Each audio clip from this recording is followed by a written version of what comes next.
tragisnya hingga saat ini lebih dari 1 tahun tidak ada satupun penguasa negeri Muslim yang mau dan mampu menolongnya.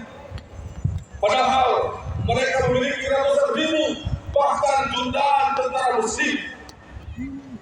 Sementara di satu sisi Amerika, Inggris, Prancis, Jerman sudah terang-terangan menyatakan mendukung entitas Yahudi penjajah.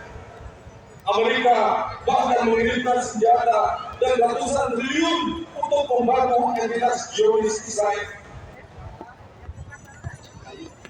Hal ini menunjukkan untuk kesekian kali betapa lemahnya umat Islam yang jumlahnya lebih dari 2 miliar di seluruh dunia.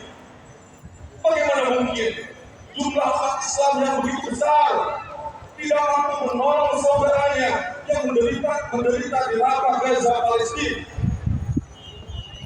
Kawasan Baitul Maqdis, tempat yang diberkahi oleh Allah Subhanahu wa Ta'ala, adalah bagian dari tanah Syam, kiblat pertama kaum muslimin sendiri, tempat Isra dan Mi'raj yang baginda Rasulullah SAW dan bumi para nabi yang mulia.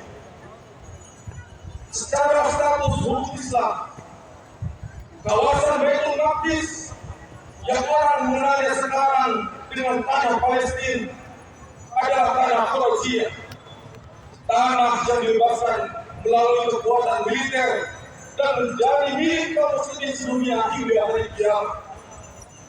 Tanah yang dibebaskan oleh pahlawan Islam mulai dari Khalifah Umar bin Khattab radhiyallahu anhu pada tahun 637 Masehi dari penjajah Romawi, kemudian dibebaskan kembali oleh Panglima Salahuddin Al-Ayyubi dari cengkraman tentara Salib pada tahun 1187 Masehi. Tanah ini, tanah yang dijaga dan tidak pernah diberikan oleh Khalifah Abdul Hamid II kepada Hezer, orang Yahudi Zionis yang berusaha keras untuk membelinya dengan harga yang sangat mahal pada tahun 1897 Masehi. Berkaitan dengan peristiwa dan fakta tersebut, kami dalam momen jelang Hari Pahlawan 10 November yang terkait dengan resolusi jihad ulama Ahlus Sunnah wal Jamaah dalam mengusir penjajah Inggris dan Belanda, juga momen dilantiknya Presiden Indonesia yang baru, maka kami Forum Ulama Tokoh dan Advokat Jawa Barat dalam aksi umat Islam bela Palestina kembali menyatakan sikap. Yang pertama, kami mengutuk semua bentuk kebiadaban entitas Zionis Yahudi penjajah dan menuntutnya agar dihentikan sekarang juga, termasuk yang mereka lakukan di Rafah, Gaza saat ini. Sesungguhnya akan masalah Baitul Maqdis atau Palestina adalah penjajahan entitas Zionis Yahudi penjajah yang di-backing oleh negara-negara barat, terutama Inggris dan Amerika pasca deklarasi Balfour 1917. Yang kedua, menuntut para penguasa negeri Muslim, terutama Presiden Indonesia, untuk mengirimkan tentara kaum muslimin untuk melakukan jihad fisabilillah, mengusir entitas Zionis Yahudi penjajah dari seluruh bumi Baitul Maqdis atau Palestina, bukan menjadi tentara perdamaian. Tidak layak kaum muslimin meminta bantuan PBB dan negara-negara kafir barat, terutama Amerika dan Inggris, yang mereka itu hakikatnya adalah negara penjajah dan teroris sesungguhnya. Yang ketiga, kami mendesak agar penguasa negeri Muslim memutuskan hubungan diplomatiknya dengan entitas Zionis Yahudi penjajah, seperti halnya negara Mesir, Yordania dan Turki pada saat ini juga. Sebagaimana penguasa-penguasa Muslim yang lainnya yang baru-baru ini tetap nekat melakukan normalisasi hubungan diplomatik dengan entitas Zionis Yahudi penjajah. terjadi. Seperti yang dilakukan oleh Uni Emirat Arab, Bahrain, Maroko dan Sudan.